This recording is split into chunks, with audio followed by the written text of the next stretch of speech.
அன்பானவர்களே, அன்பு வணக்கங்கள்.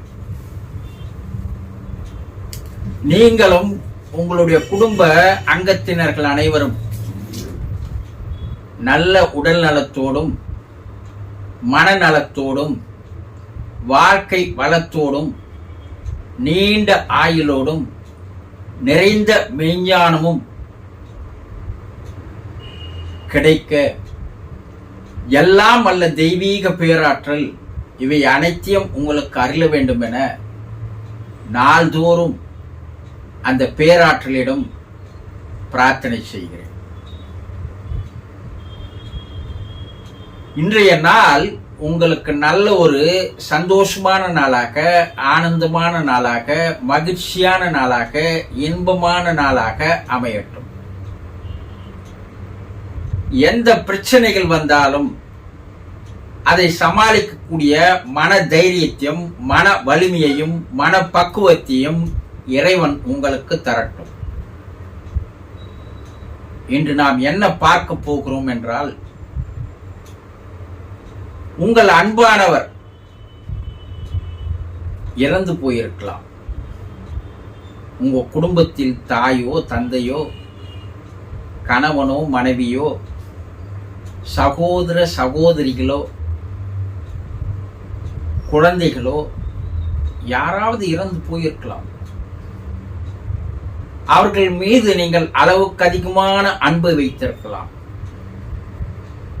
அவர்களும் உங்கள் மீது அளவுக்கு அதிகமான அன்பை வைத்திருக்கலாம். அப்படி இறந்து போனவர்கள் இது நாள் வரையில் உங்களோடு தொடர்பே கொள்ளவில்லையா? இறந்து போன பிற்பாடு எப்படி எங்களோடு தொடர்பு கொள்வார் என்று கேட்கிறீர்கள் இல்லையா? அவர்கள் இறந்து போனாலும் அந்த உடல் தான் இறந்து போனது, மரித்து போனது. ஆனால் அவர்களுடைய மனமும் ஆன்மாவும் இறக்கவில்லை. அது முதல்ல தெளிவா நீங்க தெரிஞ்சுக்கணும். பல பேர் அவர் இறந்துட்டாங்க, அதோடு எங்களுக்கும் அவருக்கு இருக்கிற உறவு முடிந்து போய்விட்டது. இனி அவரோடு எங்களுக்கு என்ன உறவு இருக்கிறது? அவர் நினைத்தாலும் எங்களோடு உறவு கொள்ள முடியாது, அதான் இறந்து போய்விட்டாரே என்று கூறுகிறீர்கள் இல்லையா? இல்லை. இதுவரை நீங்கள் அறிந்திராத, தெரிந்திராத, கேட்டிராத, படித்திராத விஷயங்கள் நிறைய இருக்கிறது. அதில் ஒன்று, உங்கள் அன்பானவர் இறந்து போயிருக்கிறார் இல்லையா? அவர் உங்களோடு நாள்தோறும் தொடர்பு கொண்டிருக்கிறார். அவர்கள் ஆவி உலகிலே இருக்கிறார்கள். அங்கிருந்து உங்களோடு தினந்தோறும் உறவில் தான் இருக்கிறார்கள், தொடர்பில் தான் இருக்கிறார்கள். ஆனா அதெல்லாம் எங்களால புரிஞ்சிக்க முடியலையே, தெரிஞ்சிக்க முடியலையே. நீங்க தான் சொல்றீங்க, அவர்கள் ஆன்மா சாந்தி அடைகின்ற வரை, அவர்கள் மறுபிறப்புக்கு போகின்ற வரை உங்களுக்கும் அவருக்கும் உள்ள உறவு தொடர்ந்து நீடித்துக் கொண்டுதான் இருக்கும். அவர்கள் உங்கள் மீது அக்கறையாக, அன்பாக இருந்து கொண்டுதான் இருக்கிறார்கள். அதை புரிந்து கொள்வதற்கு உங்களால் முடியவில்லை. ஏன் முடியல? நீங்க சொல்றது அதிசயமா இருக்கு, ஆச்சரியமாவும் இருக்கு.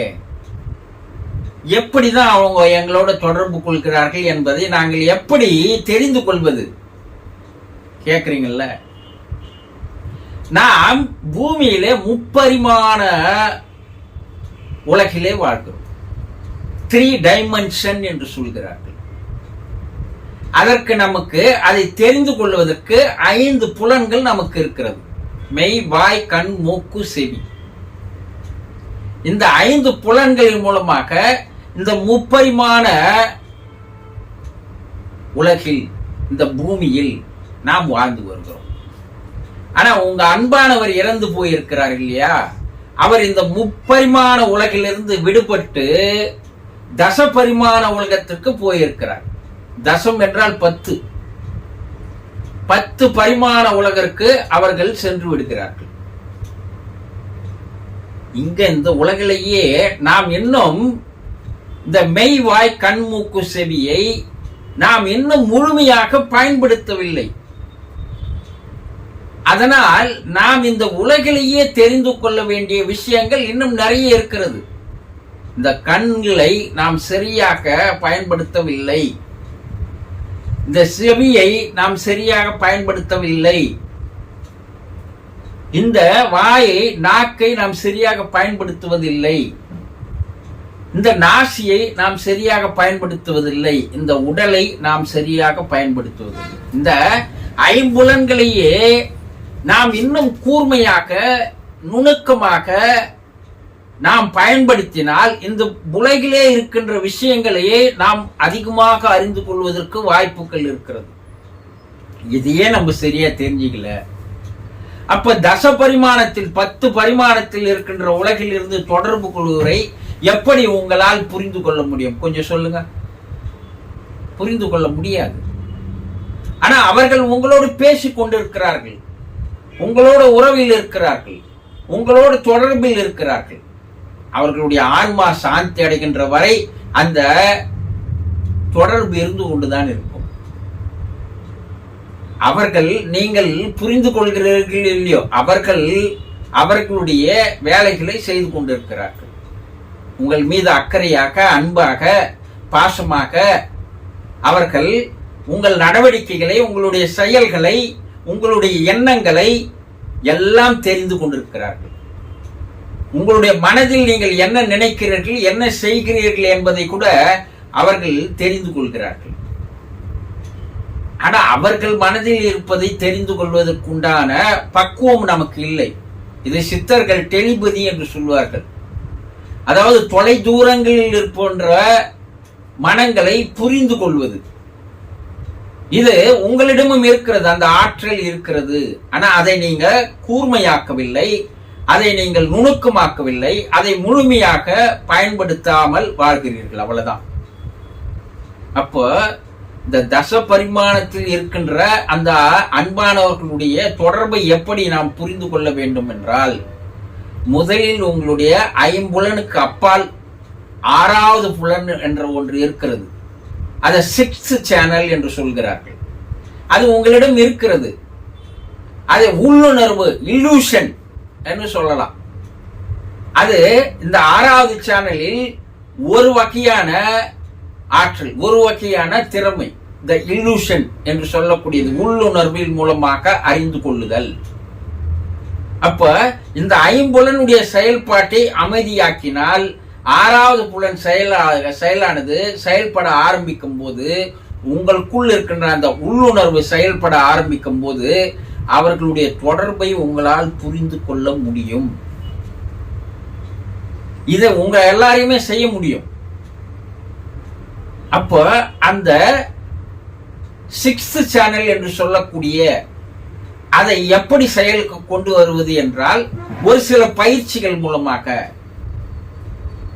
ஆழ்ந்த அமைதியான நிலைக்கு நீங்கள் போகும்போது, உங்கள் மனம் அமைதியான நிலைக்கு எடுத்து வந்தால் 6வது சேனலானது செயல்படுவதற்கு துவங்கிவிடும். ஆனா மன அமைதியே இருக்க மாட்டேங்குது உங்களுக்கு. அந்த மனதை அமைதிப்படுத்துங்கள். அதற்கு சில பயிற்சிகள் இருக்கிறது, முறைகள் இருக்கிறது. அது பின்னால் வருகின்ற வீடியோக்கள் உங்களுக்கு தெரியப்படுத்துகிறேன். எளிமையான பயிற்சிகள். சில நாட்கள் நீங்கள் செய்து வரும்போது உங்களுடைய உள்ளுணர்வு செயல்பட ஆரம்பித்துவிடும். அந்த உள்ளுணர்வின் மூலமாக அவர்களுடைய தொடர்பை உங்களால் தெரிந்து கொள்ள முடியும், புரிந்து கொள்ள முடியும். தெரிந்து கொண்டீர்களா? உங்களுடைய அன்பானவர்களுடைய தொடர்பை உங்களால் தெரிந்து கொள்ள முடியும். சந்தோஷம்.